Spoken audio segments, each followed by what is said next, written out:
Eu estive ministrando para pastores esses dias, muito bom, muito bom. Falamos sobre a nossa escola. A Rosângela me deu uns folderzinhos, sumiu tudo. Espero que pelo menos um percentual se interesse pela escola. Ministrei para pastores.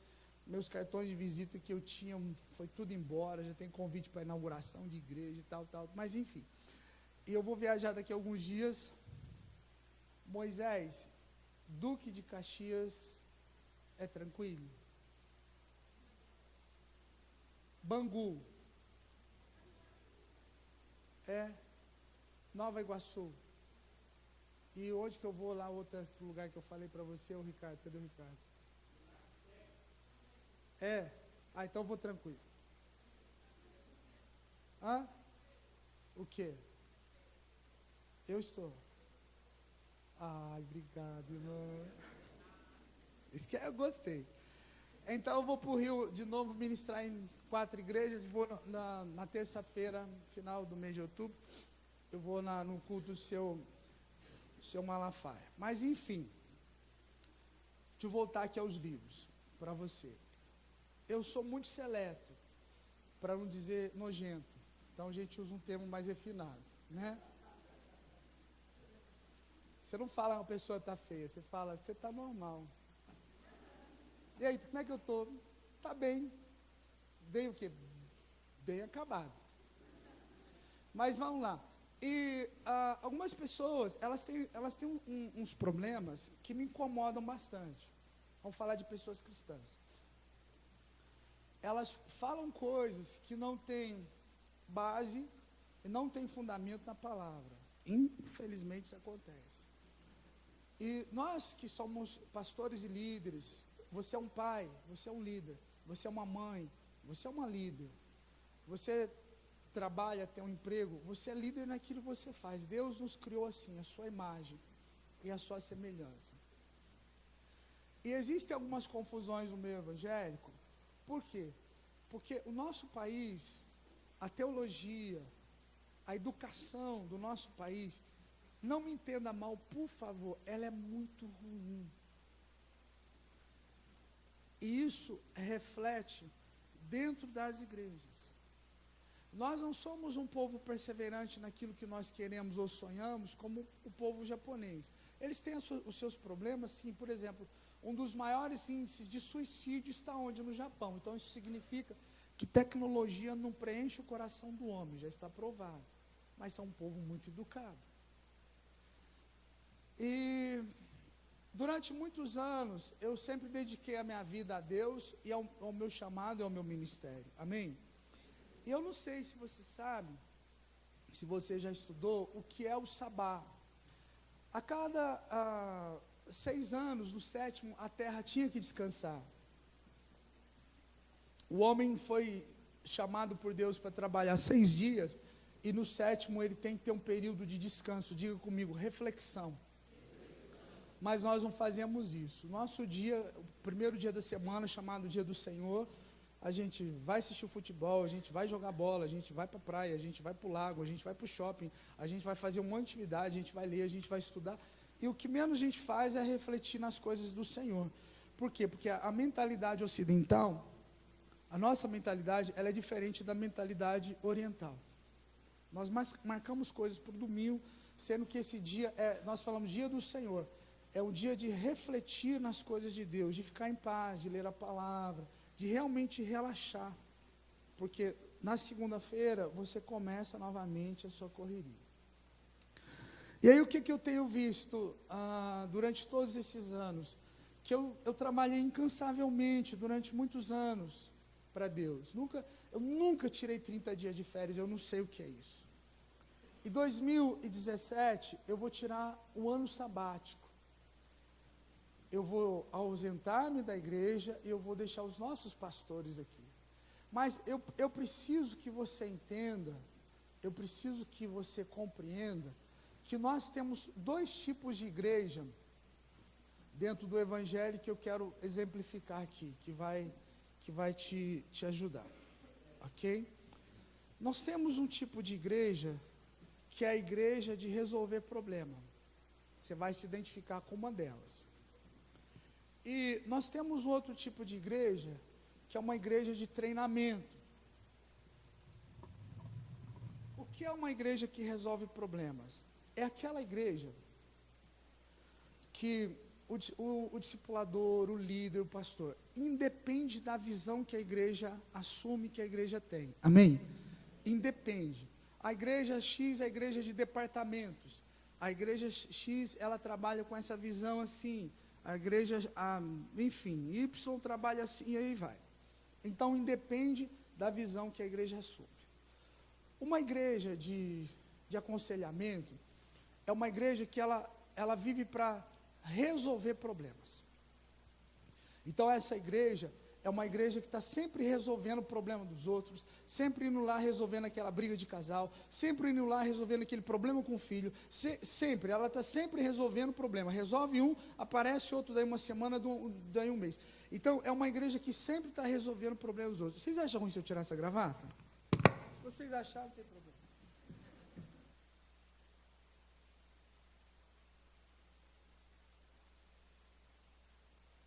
Posso fazer isso, sabia? Eles não admitem o pastor pregar sem gravata e sem terno. Isso é sério. É uma igreja que está sempre resolvendo o problema dos outros. Porém, olha para mim, escute isso. Quanto mais você resolve problemas daquela pessoa, menos capacitada ela se sente para resolver os próprios problemas. Quantos estão me entendendo? Aí você fala assim, viu? Mas você poderia cuidar de duas pessoas? Não. Eu não me sinto apto, pastor. Por quê? Imagina a responsabilidade. Mas quer namorar, beijar na boca e casar.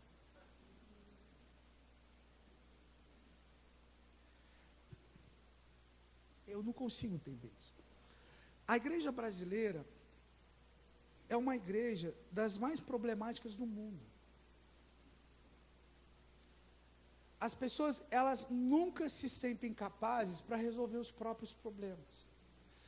Porque nós pastores, a culpa é nossa, vou melhorar, a culpa é minha. Nós pastores, nós não ensinamos as pessoas, nós pastores, eu pastor Paulo Leme, a caminhar sozinho.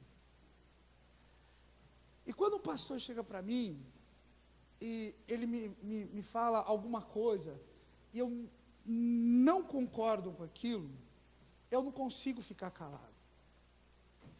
Aí eu sou deselegante, eu não tenho respeito, eu sou isso, eu sou aquilo outro. Mas eu não posso aceitar, eu não posso concordar com algo que está errado. Eu fui pregar numa igreja, pastor amigo meu, pastor amigo, que me ajudou, sabe aquele cara que estendeu a mão no momento que você precisava e me ajudou, e vocês conhecem, já ministrou na nossa igreja. Aí nós conversando, ele me falou uma coisa, uma situação que aconteceu, de uma doença, uma enfermidade. Ele disse a seguinte frase: mas Paulo,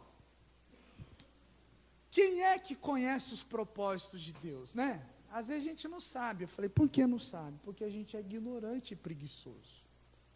Aí me olhou assim, o que você está falando?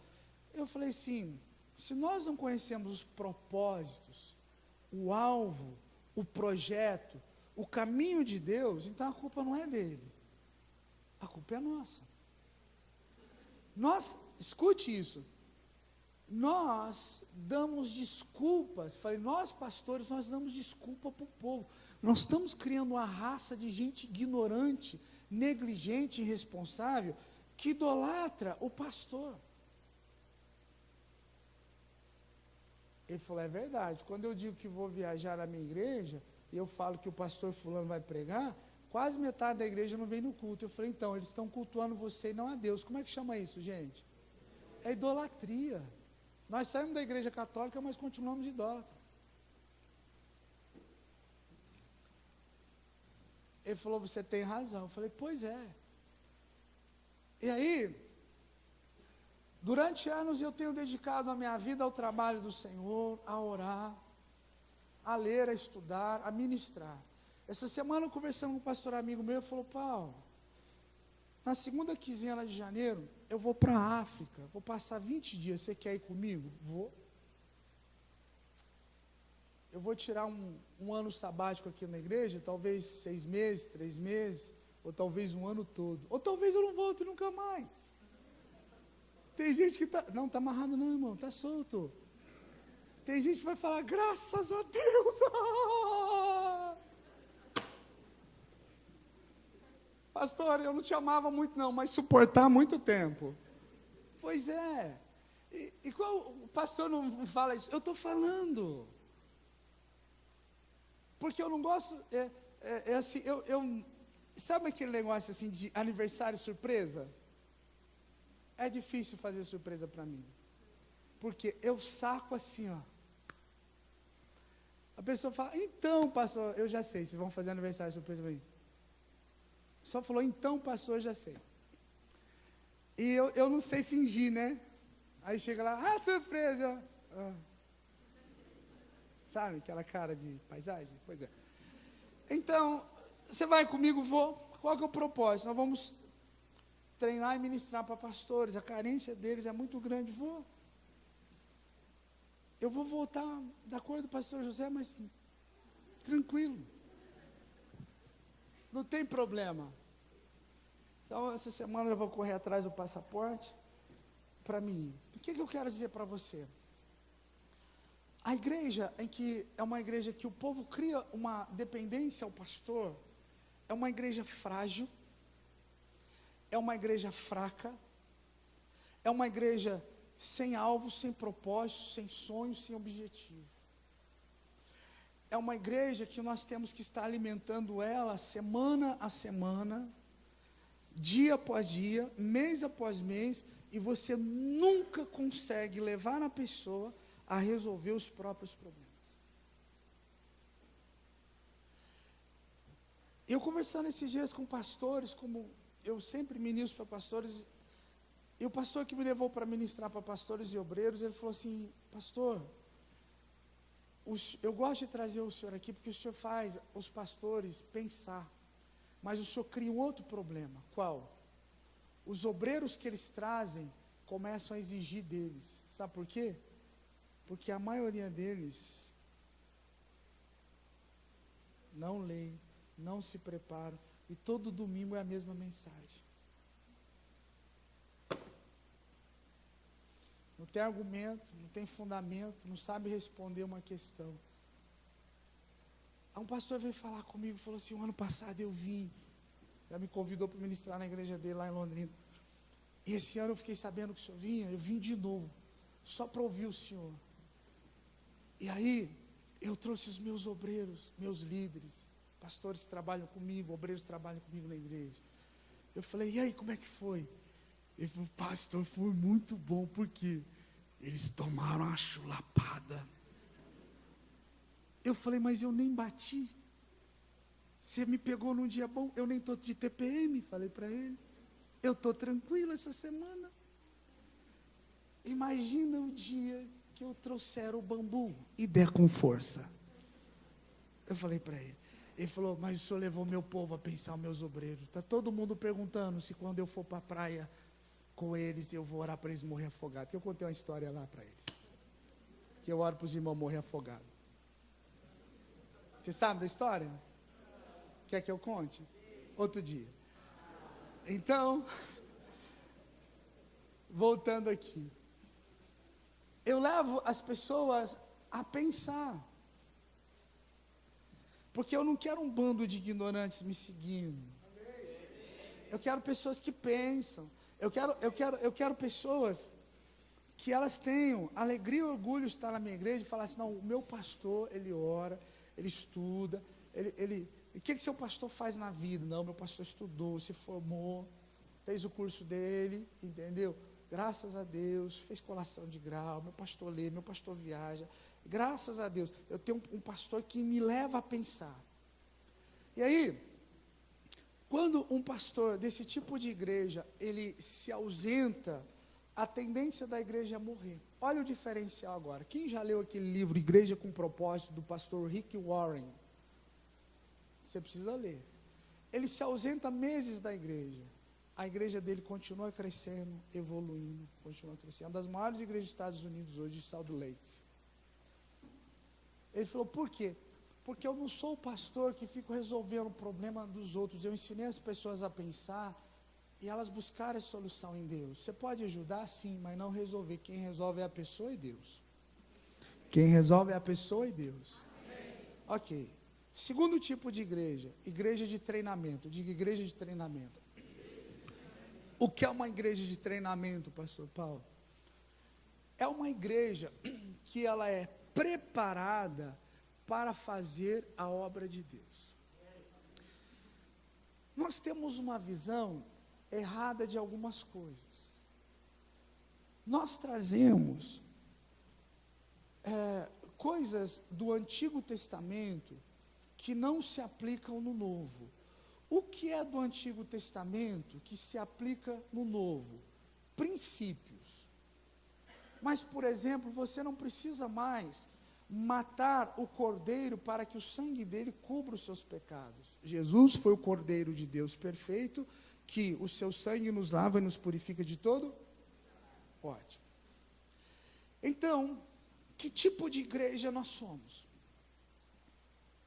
Uma igreja pegada a um homem, uma igreja pegada a um pastor, que se esse pastor não estiver ministrando, se esse pastor não estiver orando, então eu não estou feliz, eu não estou contente. Então a sua alegria, a sua felicidade, o seu conhecimento depende de um homem.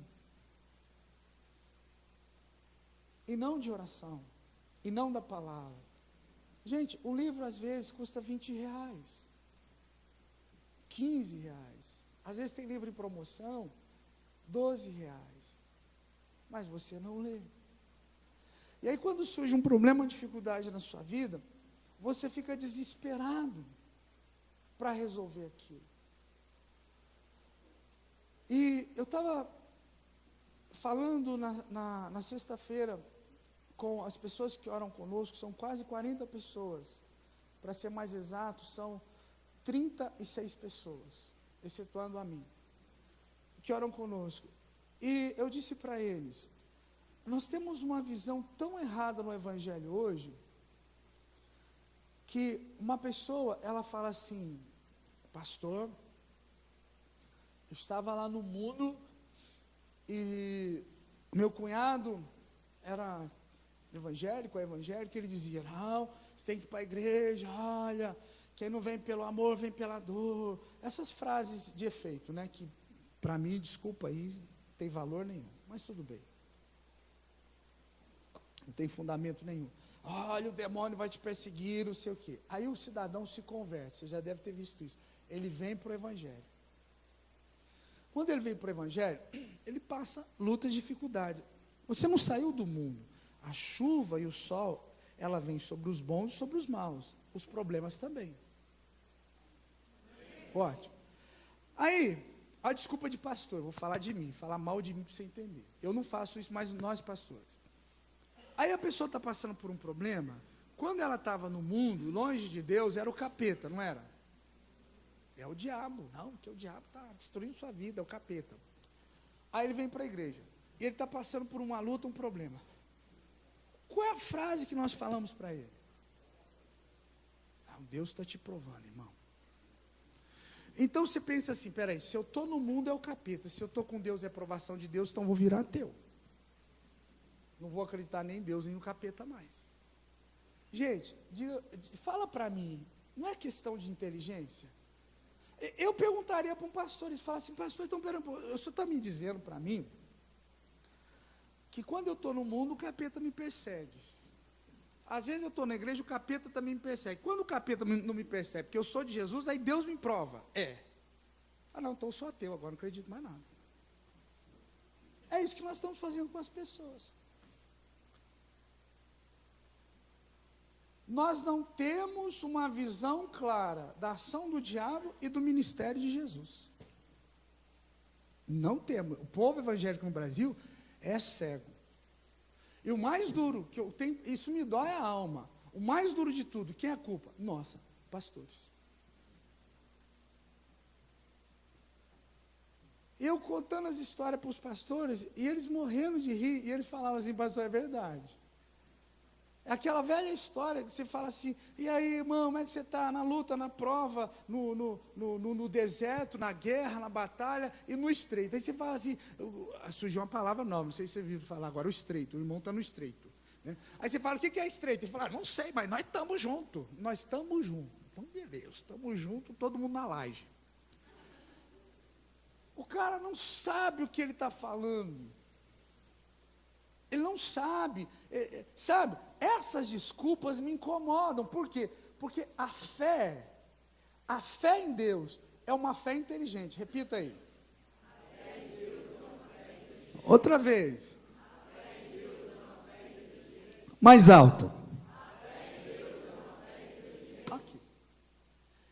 Porque nós estamos tão acostumados a ouvir que eu estou no deserto, que Jesus passou no deserto, que eu estou na prova. Quando você pega a palavra provação na Bíblia, Pedro diz, a prova da vossa fé, não da vossa pessoa, são coisas diferentes. Então nós não prestamos atenção nem naquilo que nós lemos. E aí, algumas pessoas, elas não entendem como se trata caráter. Caráter se trata com confronto. Diga, confronto se trata caráter. De novo. De novo. Mas fala assim para me convencer. E o que é um confronto, pastor? É uma repreensão. Português claro, é uma bronca que você leva. Pergunta aí se alguém já ganhou bronca. Você já ganhou bronca? Então, o irmãozinho Joaquim, olha para mim, olha, não conversa não. Eu só falo o que eu estou pedindo. Depois do culto você conversa, abraça, beija, leva para almoçar na tua casa. O irmãozinho, ele vem aqui e fala assim, pastor, eu queria contar o meu testemunho, tal. Aí ele fala, então, irmãos, olha, eu estava lá fora no mundo, eu fazia isso, eu fazia aquilo, não sei o que, e tal. Aí um dia Deus disse para mim, Luiz Antônio, se não for pelo amor, vai ser pela dor. Irmão, e Deus espremeu e eu vim para a igreja. Presta atenção. Aí você fala assim, querido, Deus falou isso para você não. Entende o que eu estou falando? Nós colocamos palavras na boca de Deus que Deus não falou, que Deus não disse. E alguns falam assim, não, aí eu estava lá, aí o Espírito Santo veio. Aquela coisa de crente, né? Assim, o Espírito Santo veio. Eu senti um arrepio. Irmão, se eu estou assistindo filme de terror, também sinto arrepio, é o Espírito Santo. Apesar que eu não assisto, só estou dando um exemplo, né? Às vezes, assim, tipo o Exterminador do Futuro, matando, arrebentando cabeça e tudo, mas beleza. Então, as pessoas falam assim, o Espírito Santo me disse. Aí eu estou sentado e falo, Senhor, o Senhor não falou isso. Eu sei, Senhor, um versículo eu destruo ele. Isso me incomoda. E o que eu estou falando? Eu estou falando para você de gente que tem 15, 20 anos no Evangelho. Entende o que eu estou falando? Sim ou não, gente? Eu não estou falando de você, pessoa que chegou faz um mês ou um ano. 10, 15, 20 anos, mas não evoluiu. Não amadureceu. Não cresceu. Não desenvolveu. E aí, as pessoas dizem, nós estamos no vale, nós estamos no deserto, nós estamos na prova. Isso foi tão maçante, tão massacrante na nossa vida, que nós começamos a repetir o que os outros falam, sem refletir. Esse é o nosso problema. Então, eu estou lá fora no mundo, eu venho para o Evangelho, e aí eu digo que eu não vim pelo amor, eu vim pela dor. Querido, deixa eu te falar uma coisa para você. A Bíblia diz, um versículo simples, a Bíblia diz, vou pegar o Antigo Testamento, para não falar do Novo que é a graça, mas do Antigo. Com laços de amor te amei, te atraí. Como é, base. Como é que Deus nos atrai? Está vendo? Olha o que o demônio fez. Agora vem para a igreja que eu vou te mostrar o que eu vou fazer. Parece que Deus é assim. A Bíblia diz que Deus nos atrai com um laço de amor. Não, tá vendo? Vocês não entendem isso. O que é amor? Vou falar de novo. A Bíblia, não é o pastor. A Bíblia diz que Deus nos atrai com laços de amor. Pronto. Aí a pessoa, o que acontece? Ela não leu isso. Aí ela diz assim: pois é. Deus me trouxe pelo amor, não, pastor. Te trouxe como? Com dor. Então isso quer dizer que Deus gera dor em você. Às vezes Deus faz, não faz. Faz, não faz. O que gera dor? Escolha errada. O que gera dor? Irresponsabilidade. O que gera dor? Preguei isso aqui outro dia. Oséias 4:6. O meu povo é destruído porque falta conhecimento. Então, nós não somos uma igreja que treina pessoas para resolver problemas. Nós somos uma igreja que ficamos resolvendo os problemas dos outros, resolvendo. E quando você fala assim, está na hora de você ter um discípulo, está na hora de você ir no hospital, está na hora de você fazer um serviço fúnebre, a pessoa fala assim: eu? Não. O anjo que está do seu lado, cadê? Eu senti um vento aqui mesmo. Elas se acham incapacitadas. E uma igreja assim, ela tem um problema. Qual o problema? Ela se cansa. Aí ele começa a falar assim: rapaz, mas tem tanto problema na igreja, né? Aí as pessoas começam a passar uma imagem errada do pastor, que o pastor é o cara sofrido. Coitado do pastor. Como é que ele aguenta, né? Estou orando por ele. Tem uns que falam: pastor, estou orando pelo senhor. Me olha com aquela cara de piedade.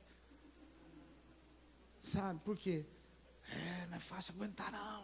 Eu tenho 2 discípulos, estou quase matando um. Imagina um pastor.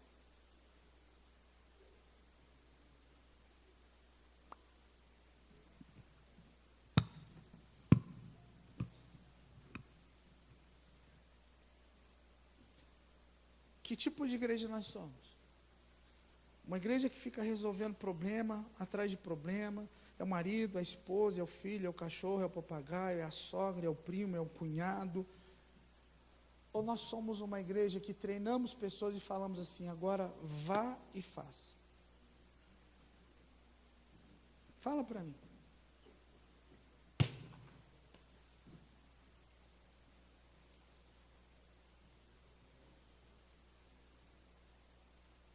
Porque se nós formos esse tipo de pessoas, o dia que o pastor se ausenta, essa igreja, ela morre. Ela morre. Ela acaba. Por quê? Porque o conhecimento das pessoas não depende de buscar a Bíblia ou uma leitura profunda de gente inteligente que pensa. Mas depende de um homem. E isso chama-se o quê? Idolatria. Eu deixei de adorar o santo de pau, de pedra, de barro, mas agora é o meu pastor. Eu não estou misturando questão de honra. Isso é outra coisa. Honrar, respeitar. Eu estou falando de idolatria. De pessoas que não sabem solucionar os próprios problemas. Eu sei que todos nós precisamos de conselho, eu sei que todos nós precisamos de apoio, eu sei que todos nós precisamos de ajuda. Amém? Amém, gente? Mas existem questões que são básicas.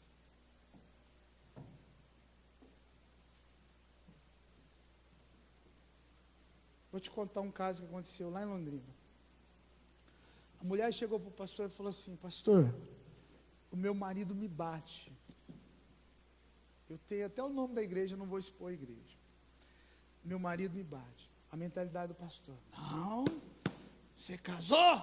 Aguenta firme. Mostra isso para mim na Bíblia. Só mostra essas suas respostas. Pastor, eu perguntaria para ele. Quero que o senhor só mostra para mim aqui. Primeiro, a Bíblia diz que o marido tem que tratar a esposa como Cristo tratou a igreja. Como é que Cristo tratou a igreja? Sua vagabunda, prostituta, tu não vale nada. Foi assim? Com laços de amor, te amei e te atraí. Passou uns dias, a mulher chegou de novo: pastor, o marido bebe, me bate, não sei o que fazer. Aguenta firme, irmã, o demônio está te perseguindo. O cara um dia bateu na mulher, pegou uma arma, deu um tiro nela. Ela ficou paraplégica. Sabe o que ele fez? Vazou e largou ela com a criança. Eu entrava com processo contra o pastor. Eu entrava. Pastor, eu sou doido. Eu já falo para o pessoal, eu estava ministrando lá no Londrina, falei: já é o segundo ano que vocês me chamam para ministrar aqui, não sei se eu venho o terceiro ano. Aí terminou todo mundo: volta. Falei: então deixa, o ano que vem vocês vão ver. Sabe quando você vai cevando assim o terreno, jogando? Falei: vocês vão ver o ano que vem. Eu entraria. Falava: o senhor é culpado e responsável por eu estar numa cadeira de roda agora. Mesmo que não ganhasse nada, mas aquele pastor, ele precisava aprender uma lição. É isso que eu estou falando para você. Essas coisas. Das pessoas não pensarem. Das pessoas não pegar a Bíblia, colocar o joelho no chão e falar assim: Deus, me ensina. E aí, nós pastores, as pessoas começam a ver problemas e problemas na igreja, e por nós não treinarmos as pessoas a fazermos aquilo que Jesus mandou, elas estão em contato com 2 ou 3 às vezes, com a família, e tem muitos problemas. Aí elas falam: pô, se eu tenho uma família, 2 ou 3 discípulos, eu tenho esse problema, imagina o pastor. Aí passa uma imagem errada do pastor, do pregador para os outros. Passa uma imagem errada daquilo que não é. Cuidado com o pastor, hein? Tu vai conversar com ele, ele está sempre irritado. Aquilo lá já nasceu de boca aberta.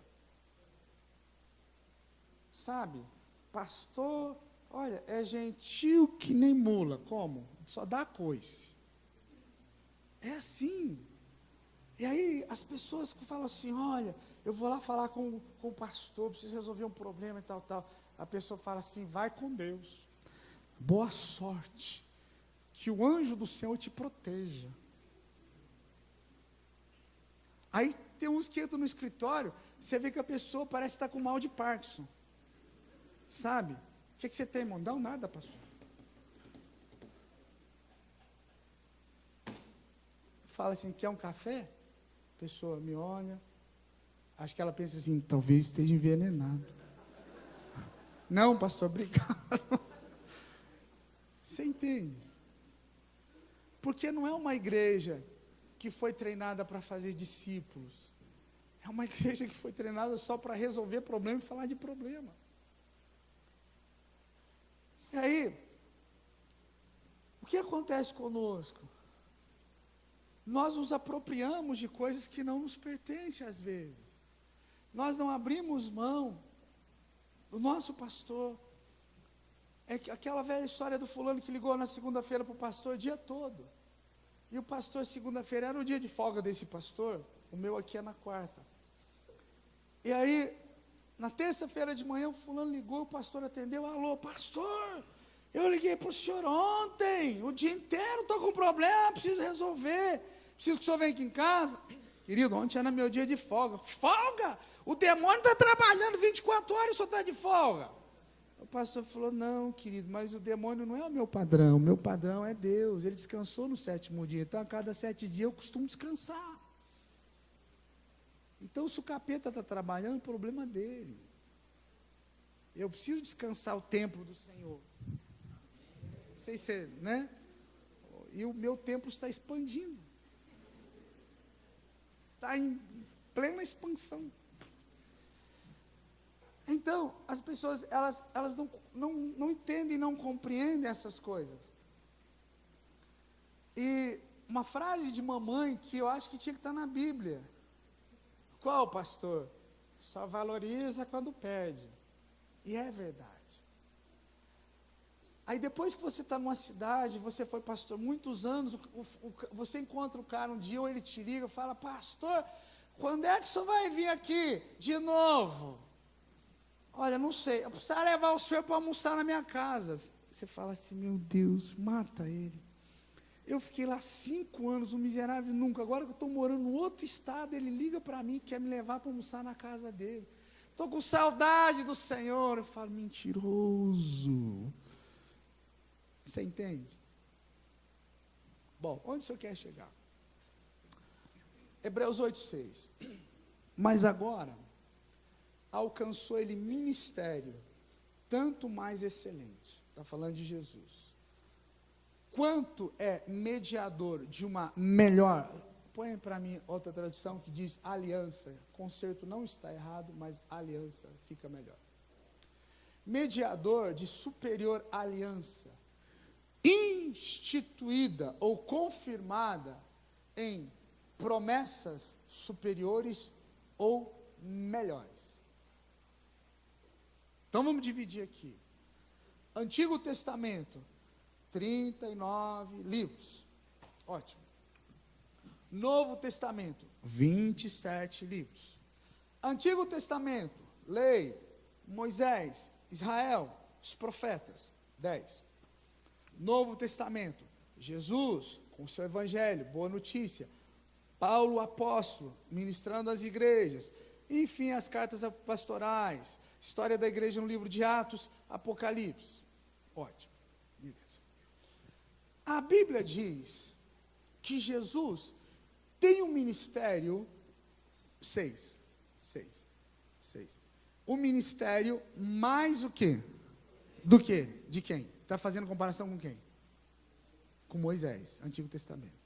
Então diga comigo, o ministério de Jesus, de acordo com a Bíblia, é mais excelente. De novo. Não, o ministério de Jesus, de acordo com a Bíblia, é mais excelente. Vai lá. De acordo em relação a Moisés. Então, o ministério de Jesus é superior, é mais excelente e é melhor. Amém? Até aí tudo bem? Tá. Quanto ele é também mediador. Ser humano, Deus o Pai e Jesus é o intermediário. De uma aliança feita com sangue, baseada, instituída em superiores ou melhores problemas. Põe a NT para ver como está a NT, por favor. Ok. Baseia-se, sobe um pouquinho lá em promessas de coisas melhores. Diga promessas, declarações. Diga promessas, decretos. Então vamos lá. O que é uma promessa? Por exemplo, Jesus vai vir. Amém? Quando? Não tem data. Então isso é uma promessa. O milênio, instituição de 1000 anos de paz na terra. O que é isso? Fala, gente, promessa. Fala aí. Alto. Ótimo. Qual é a diferença de uma promessa para a declaração de um fato ou um decreto? Eu explico. Um fato, um decreto, é algo que já aconteceu e lhe pertence. Então vou perguntar, você responde. Amém?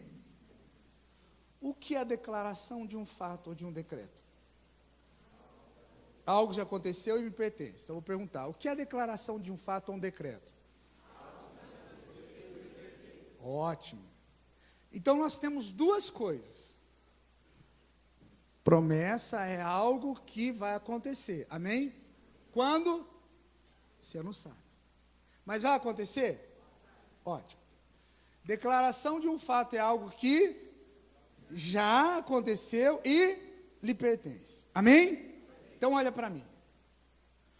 O que é promessa e o que é declaração de um fato para você hoje? Você entendeu o meu raciocínio? Eu estou indo bem devagar, explicando tintim por tintim para você entender. Então vou explicar para te ajudar. Ainda que você leia em livro isso, mas a colocação não está correta. A cura é uma promessa de Deus. O autor escreveu, mas não é isso. Por quê, pastor? 1 Pedro, capítulo 2, versículo 24, põe para mim. Pedro está falando sobre Isaías. Escute isso, eu vou bem tranquilo para você entender. 1 Pedro 2, 24, joga lá. Vamos ler juntos?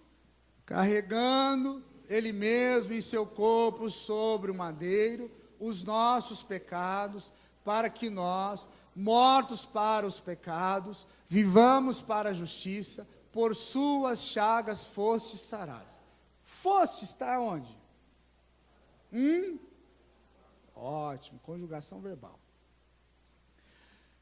De acordo com o apóstolo Pedro, isso aqui é uma promessa ou isso é a declaração de um fato?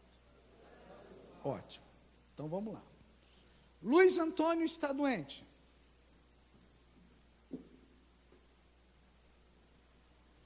Motivos mais variados, um cuidou da saúde, fumou 20 anos, sei lá, qualquer coisa. Pastor, estou doente. Eu oro por ele e eu digo assim, olha para mim, gente. Não conversa não, olha aqui. Olha aqui. Eu já vi isso. Senhor, aqui está o Luiz Antônio.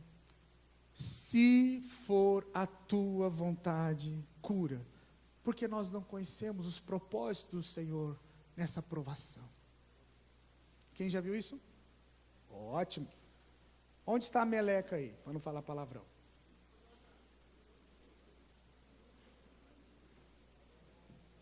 Na ignorância de quem está me orando. Quem é que está orando? Fala, gente, quem está orando?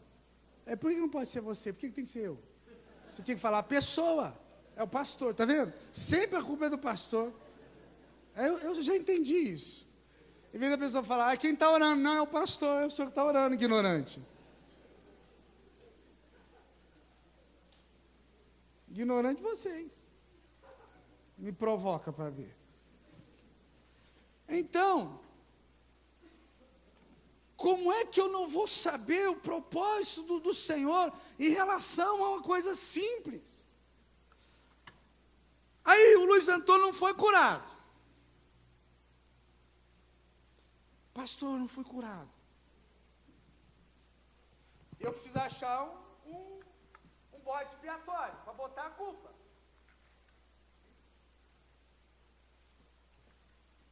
Eu vou passar a responsabilidade para você. Pode deixar que eu sei o que eu estou fazendo. Espera, irmão. Anos de prática. O Luiz Antônio não foi curado. Pastor, não foi curado. Já fui no médico, estou fazendo tratamento, eu já recebi oração. Eu melhoro esse problema que eu tenho, da espinguela caída e tal. Pois é. Vamos lá. Qual desculpa o pastor pode dar para ele? Ô irmão, você está em pecado.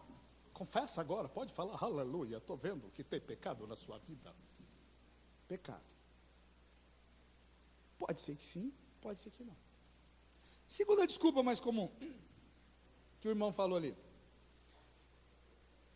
Faltou fé no irmão. O irmão não tem muita fé. Terceira desculpa. Você foi essa semana no monte orar? Eu não pude, está vendo? Deus estava operando lá. Puxa, o dia que eu não vou, Deus opera. Oh, miséria. Eu estou azarado.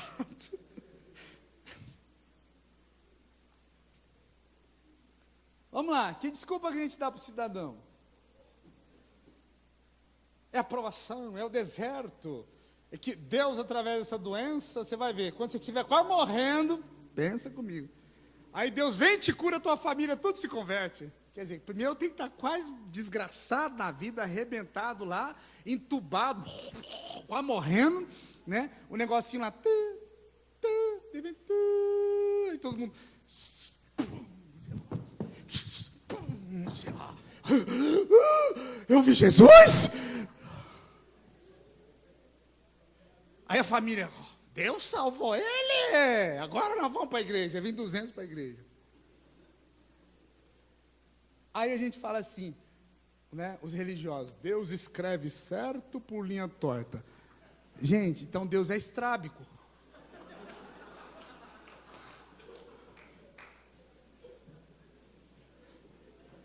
É muita bobagem que o povo faz. Eu não suporto isso. Fulano, pelo amor de Deus, será que Deus... Imagina um anjo fala assim, faz exame de vista, doutor Romeu Tolentino, lá, um trabalha-fer, vai lá. Você entende essas bobagens? Você já falou isso, não já? Por isso você está rindo. Já falei. Então, nós somos bons para isso. Aí quando eu vou ministrar para a pastorada, eu começo a falar isso para ele, e os obreiros que estão com os pastores que estão debaixo da autoridade, um começa a olhar para o outro e falar, rapaz, não é que o nosso pastor fez isso mesmo, hein? O pastor começa a me olhar e já muda a cara, ele estava rindo. Você fala, vixe, tem que fazer oração forte depois. Por quê? Porque eu levo a pensar. Deus me fez assim, eu não sei fazer de outra forma. Deus me fez, eu levo as pessoas. Aí o camarada começa a pensar, mas peraí, não, mas... Tem uns que chegam para mim e falam assim, eu sou pastor há 30 anos. Mas eu nunca pensei desse jeito. Eu falei, por onde andastes que não me conhecestes? Eu já aproveito, né? Eu sou bobo. Então, o cidadão, ele vai dar desculpa. O pastor vai dar desculpa. O que o pastor tem que fazer? Meu filho, eu vou orar, eu vou crer. Agora, o resto é contigo. Como assim, pastor? Se vira, meu filho. É a vontade de Deus te curar. Há unção suficiente. Não falta unção, não falta fé. A Bíblia diz que falta conhecimento. Se você fica 2 horas, 3 horas, todo dia, no Facebook, no WhatsApp, na internet, não lê, não ora, não busca, então a sua burrice espiritual impede você de receber. Mas a gente faz isso? Não. A gente dá uma desculpa. Não, vou ofender a pessoa vai ficar... Meu filho, é responsabilidade sua. Se eu sou um homem de Deus, estou orando, estou buscando, estou lendo, estou estudando, estou jejuando, estou aprendendo, vou no seminário para ministrar, vou no seminário para ser ministrado, se estou correndo atrás, então, peraí. Então, a cura, a milagre, a libertação, no meu ministério, sim. Agora, se a pessoa não recebeu, meu filho, eu não posso dar desculpa. Eu tenho que ser realista. E as pessoas, elas discordam das coisas e elas falam as mais variadas besteiras. Os besteiróis evangélicos estão espalhados para todo mundo. E o que eu fico triste é que a maioria de vocês compartilham coisas, por anos que eu tenho falado, compartilham coisas no Facebook, no WhatsApp, mensagens que você não presta atenção naquilo que está sendo falado. Você não presta atenção naquilo que está sendo dito, naquilo que está escrito, qual foi a intenção. Tem gente que compartilha frases espíritas sem saber que aquilo tem uma conotação espírita de reencarnacionismo, e a pessoa não presta atenção naquilo. Então você tem que pensar. O que a Bíblia está dizendo? O que Deus está dizendo? Deus está dizendo para nós que existem decretos e declarações de fatos que ocorreram. Primeiro que eu estou falando aqui, a cura é algo que lhe pertence. Lendo esse livro aqui, cadê o meu livro que eu estava lendo?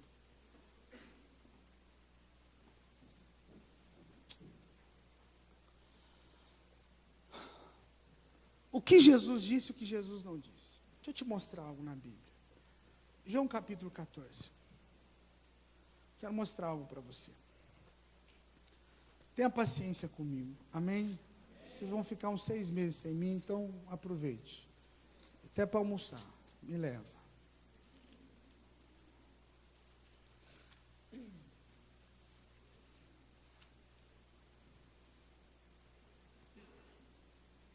Ok. João 14. 14.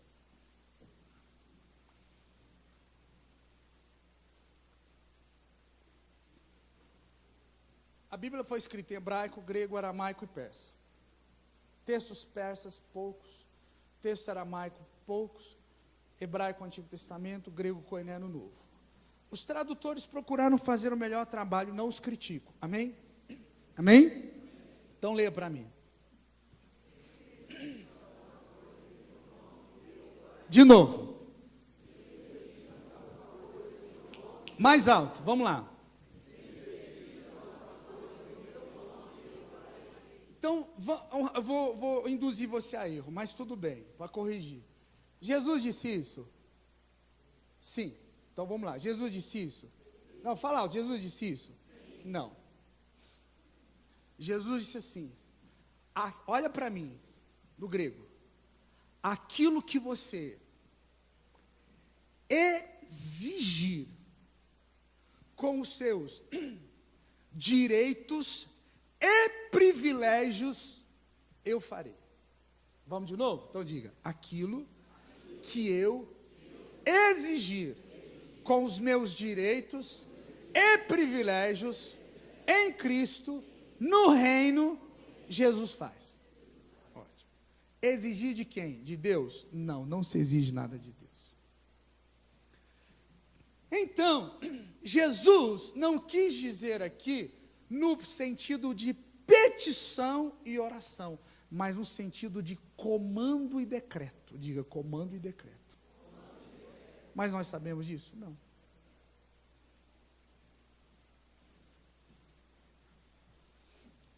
Quando você tem uma doença ou uma enfermidade, não é problema nenhum você ir ao médico, fica tranquilo. Não vou colocar um peso sobre você. Mas você tem direito de ter saúde, privilégio de ter saúde, direito de ordenar que esse mal, essa doença saia do seu corpo. Aí as pessoas falam assim: não, pois é, meu avô está doente. O que é? Doença de velho. O que é doença de velho? Eu respondo: capeta. Vou responder de novo: demônio. Quer que eu responda outra vez? Satanás. Credo, pastor, Jesus explicou na Bíblia que existem espíritos de enfermidade. Então, quando Jesus disse isso, no grego, ele falou assim: gente, por você estar no reino de Deus, você tem direito à saúde. Por você estar no reino de Deus, você tem direito à prosperidade. Por você estar no reino de Deus, você tem direito. E Jesus foi falando. Mas nós entendemos isso não. Você pode observar na Bíblia, é raro, é difícil, de Jesus e os discípulos orarem pelos enfermos. Normalmente é imposta as mãos e determinado, dado o decreto. Liberada a palavra. Oração é uma coisa, decretar é outra. Hebreus diz assim, ó, vou lá de novo, você entendeu o que eu estou falando. 8:6. Agora ele alcançou o ministério tanto mais excelente quanto é mediador de melhor aliança. Diga: aliança melhor. Promessas melhores. De novo: aliança melhor. Promessas melhores. Vamos lá. Yavé Rafá, diga aí. Yohusha Rafá. É o nome hebraico de Deus. Rafá. O que é Rafá, pastor? Rafael, Deus que cura. O Senhor é o teu médico. No Antigo Testamento, um dos nomes redentores de Deus é Yohusha Rafá. Ou seja, o Deus que é o meu médico, o Deus que me cura. Amém? Diga amém. Se no Antigo Testamento Deus era um médico, e eu estou no Novo Testamento, estou no tempo da graça, amém? Amém, gente? Aliança melhor, amém? Promessa melhor, amém? Então tem alguma coisa aí.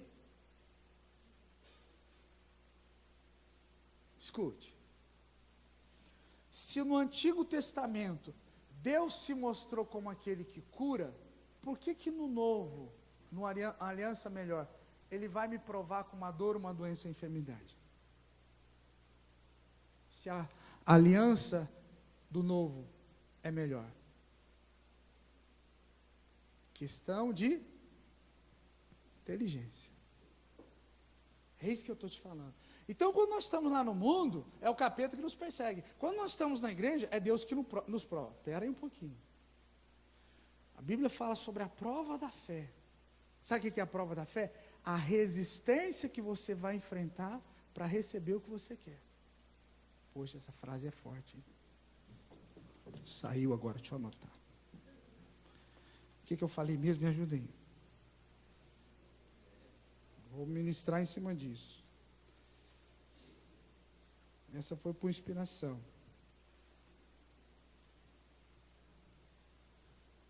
Só um pouquinho.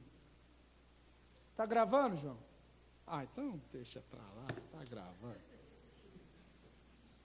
Então, a prova da sua fé é uma resistência que você pode enfrentar daquilo que você quer receber. Não é Deus provando a sua vida, uma dor, uma doença, com desemprego, não. É o Deus que, se no Antigo Testamento Ele se manifestou como Deus que me cura, por que no Novo Testamento Ele é menos do que isso? Entende o que eu estou falando? Amém ou não amém, gente? Ele é menos do que isso. Se no Antigo Testamento a Bíblia fala que existe uma manifestação da unção de Deus no Antigo Testamento para adquirir riquezas, é até um livro que o Ed Silvoso escreveu, Ungido para os Negócios. Não li ainda, esse aqui está na lista. Então, se no Antigo Testamento existe um dom, um presente, uma manifestação da unção, para mim prosperar, e você não vê judeu pobre nesse mundo, e eu estou numa aliança melhor, com promessa melhor, então por que eu tenho que ser pobre, miserável, e não conseguir dizimar porque não sobrou dinheiro? Não existe isso. Isso é uma mentalidade de gente cega e sem entendimento. Eu fiquei doente, Deus quis assim, não quis. Você foi irresponsável, foi negligente, virou as costas para Deus, Deus nunca quis isso para você. Eu perdi o emprego, Deus quis assim, não quis, a não ser que Ele abriu uma porta melhor para você. Aí amém, glória a Deus. Eu estou desempregado, vivendo de favor, mas Deus está comigo. Se Deus está com você, Ele tem que suprir sua necessidade. Eu passei fome, eu também, mas por quê? Por burrice espiritual. Quando o povo estava com fome, Jesus multiplicou pão e peixe. Então Jesus é um Deus que dá comida. Está na Bíblia. Se eu estou numa aliança melhor, com promessas melhores, declarações de fatos melhores, então eu preciso rever o que eu acredito. Eu preciso rever o que Deus está fazendo. Você quer ver outra coisa? Eu estava falando para o pessoal sexta-feira. Tem gente que fala assim, pastor, eu comecei a orar e o inimigo se levantou. Comecei a orar pela minha família, mas aí o demônio se levantou. Presta atenção na bobagem que a pessoa está falando. Escute. Vamos lá. Eu chamaria o fulano e falava, senta aqui. O que é oração? Oração é um diálogo que você tem com Deus. Uma conversa. Amém? A oração pode ser de concordância. Oração de dedicação, consagração. Oração da fé, oração em línguas, oração de louvor, de adoração, assim vai. Tá. Então, você começou a orar pelo quê? Eu comecei a orar por um tio meu que está nas drogas. Tá estava em casa um dia, aí eu comecei a orar pelo meu tio. E falei, demônio, solta meu tio agora. Espírito que está no baseado, sai dele, espírito do baseado e tal. Aquela coisa assim. Pastor, mas olha, começou a ter uma perseguição lá na empresa. Começou uns problemas. Presta atenção. Querido, oração é ferramenta de solução de problema. Diga o que eu acabei de falar. Diga, oração é ferramenta de Deus para resolver problema. Se a oração, olha para mim, raciocina. Se a oração é uma ferramenta para resolver problema, para e pensa, por que ela está criando o problema?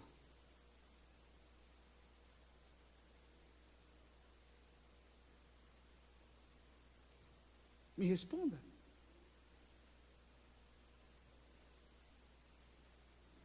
É só questão de inteligência. Amém ou não amém? Vou de novo. Então, é melhor não orar. Vá para o inferno. Com maconha e tudo. Mas não é isso que a Bíblia diz.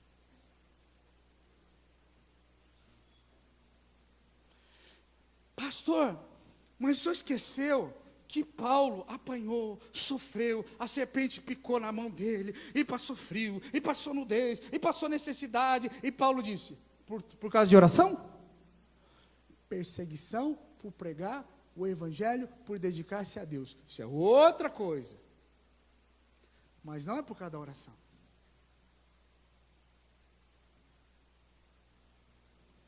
O senhor esqueceu que Paulo e Silas expulsaram o demônio da pitonisa, lá em Atos capítulo 16, por causa disso, eles foram presos, e quando eles estavam na cadeia, presos, no fundo da cela, onde o esgoto passava, urina, fezes, eles estavam amarrados no tronco, Paulo e Silas, perto da meia-noite, faziam o quê? Cantava, orava, e o que Deus fez? Arrebentou com tudo. Então diga, oração resolve problema. Nós estamos dando a glória para o capeta. Nós achamos, eu escuto o pastor falar sobre guerra espiritual, e eles falam assim, porque existe uma guerra entre Deus e o diabo. Não, não existe guerra entre Deus e o diabo. Por quê? Jesus bateu o martelo e falou assim, o príncipe desse mundo foi julgado. Ponto. Bateu o martelo, martelo batido. Tá. Onde está a guerra espiritual? Paulo diz, a nossa guerra, nossa, não é de Deus acabou. A nossa guerra não é contra carne e sangue, mas contra principados e potestades. Paulo diz que existe uma guerra entre o homem e o diabo, não entre Deus e o diabo mais. Não há medição de forças. Eu preciso entender essas coisas simples. Então você precisa ter cuidado. Quando você for falar de Deus para alguém, não passa uma imagem. Uma pessoa sofrida, uma pessoa que está morrendo, uma pessoa que está na luta, na provação, no deserto, no vale, no estreito, e uma pessoa que está caminhando, que está descendo, que está passando. Ai, meu Deus, é a luta, pastor, meu Deus do céu, só não faça isso. Isso não é evangelho. O que eu disse? O que eu falei? De novo, mas vai conversar com os crentes. Vai conversar com a galera. Eu não estou dizendo que você não vai ter luta, eu não disse isso. Eu não estou dizendo que você não vai ter problemas, não disse isso. Eu estou dizendo que a forma como você encara as coisas está errada. Eu estou dizendo que a forma como você vê as coisas está errada. Uma vez a senhora, muitos anos, né, eu tive que rir, desculpa, eu achei patético, é uma desgraça, mas eu tive que rir. Pastor, porque olha, o meu marido, sabe o que aconteceu com ele? Pois é, olha a conversa, né? A pomba gira levou ele embora. Aí eu fico, a minha mente é criativa, né? Eu fico imaginando o demônio e o marido, me larga, pomba gira, me larga.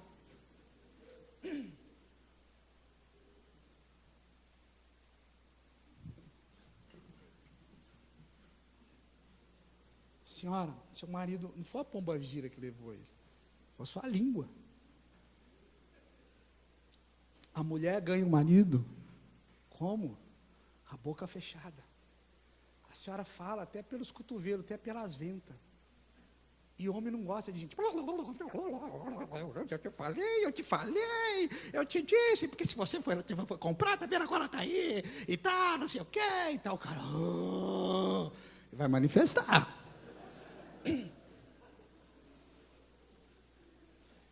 Aí o marido foi embora, aí ela fala, pastor, ora por mim. Para quê? Para o Zezinho voltar. Aí eu falei, mano, deixa ele está feliz. Eu tenho que orar para a senhora mudar.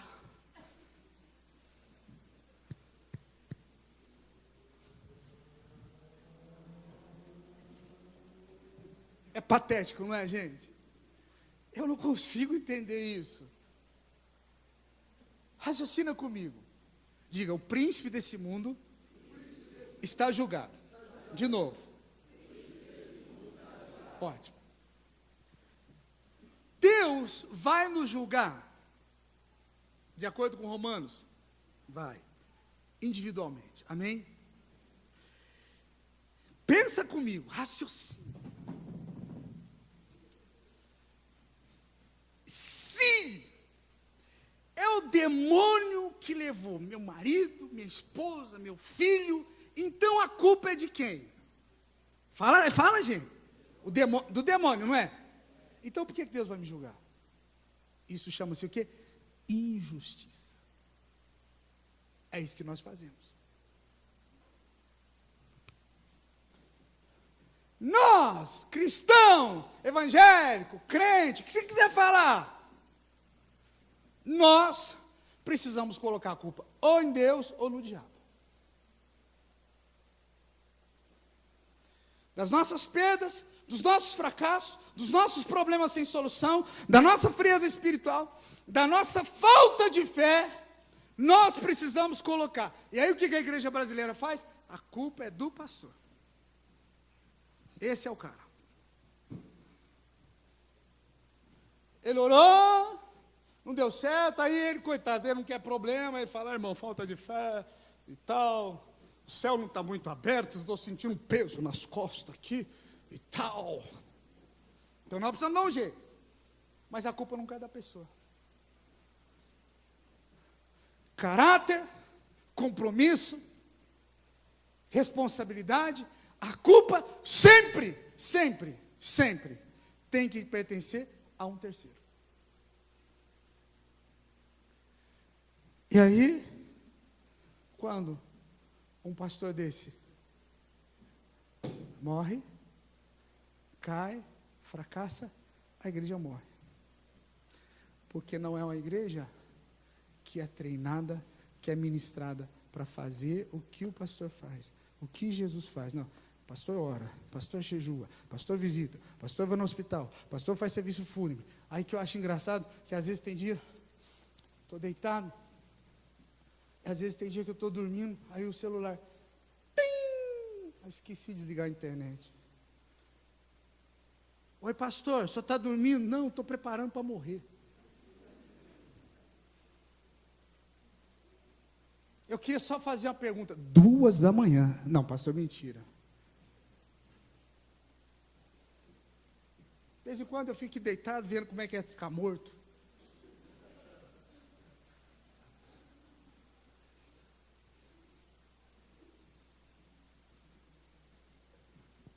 Aí a gente chega aqui e fala assim, ó, pessoal, tem a escola, está lá a Rosângela que dá aula, está lá o pastor José, o pastor Patrício, não sei o quê, não sei o quê.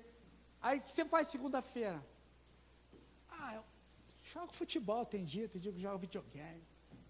Aí 2 da manhã fica falando, pastor, só está dormindo, que eu tenho uma dúvida. E aqui tem coisa que a gente não pode falar, né? Sim, você engole. Né? Dá vontade de você falar, meu filho, aleluia, aleluia, aleluia.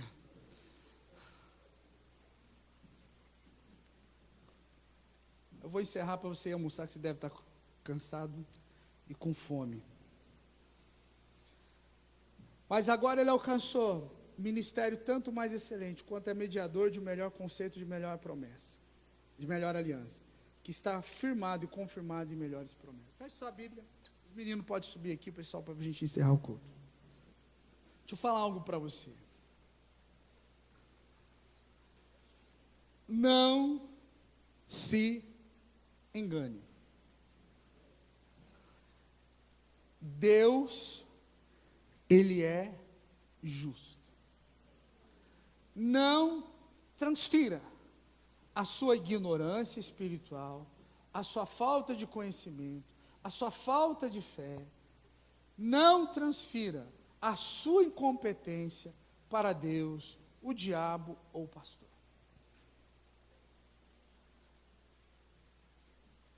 Se a igreja vai mal, a culpa é do demônio. Se a igreja vai bem, glória a Deus. Não. A responsabilidade é do pastor. Quantos são maridos aqui? É sua responsabilidade ser sacerdote do seu lar. Orar pela sua esposa, pelos seus filhos. Quantos são filhos aqui? É sua responsabilidade honrar o seu pai e sua mãe. É sua responsabilidade. E no nosso país, já falei isso várias vezes, infelizmente, 70% da igreja evangélica é composta de mulheres.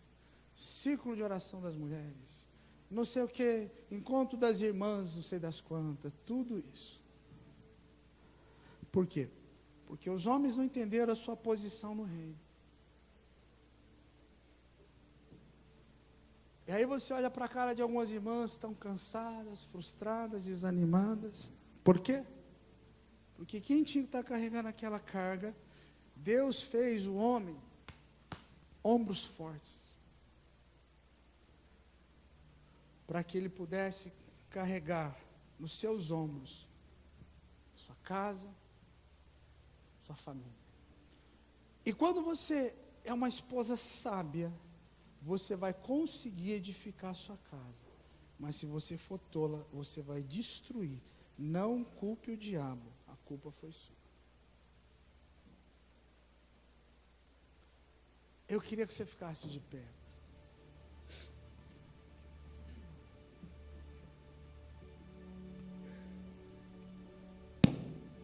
Não diga que você não pode.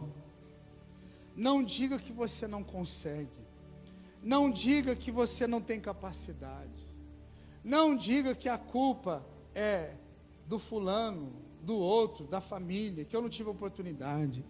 Não diga que, não, isso é chamado, é ministério, não é nada.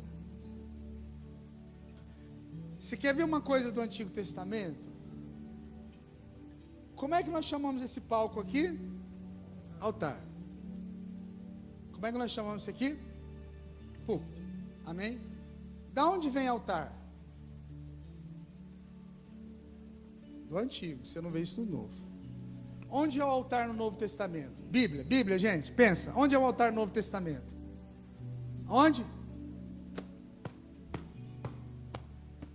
Isso aqui não é nada, isso aqui é um palco.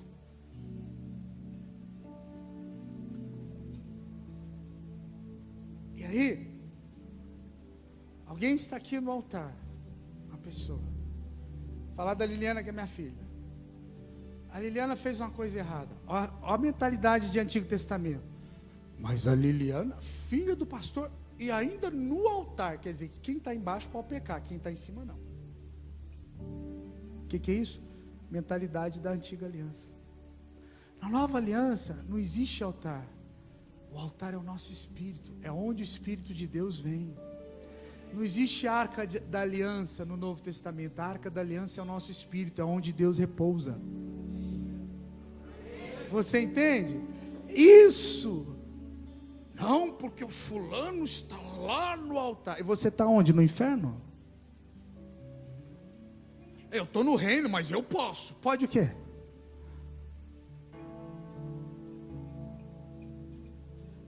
Dica para você, no Novo Testamento, diz o texto de Apocalipse, todos foram feitos reis e sacerdotes. Eu disse quantos? Eu disse quanto? Inclusive você.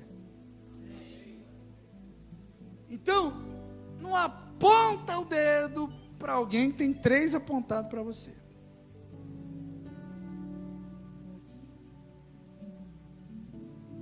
Esse é o nosso problema. Mentalidade atrasada.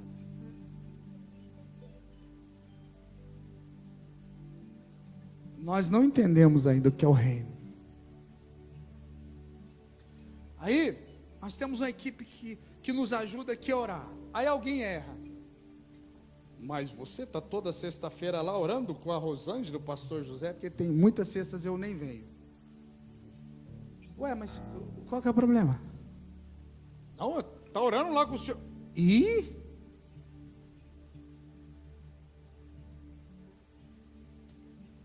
Onde está na Bíblia que existe classe especial?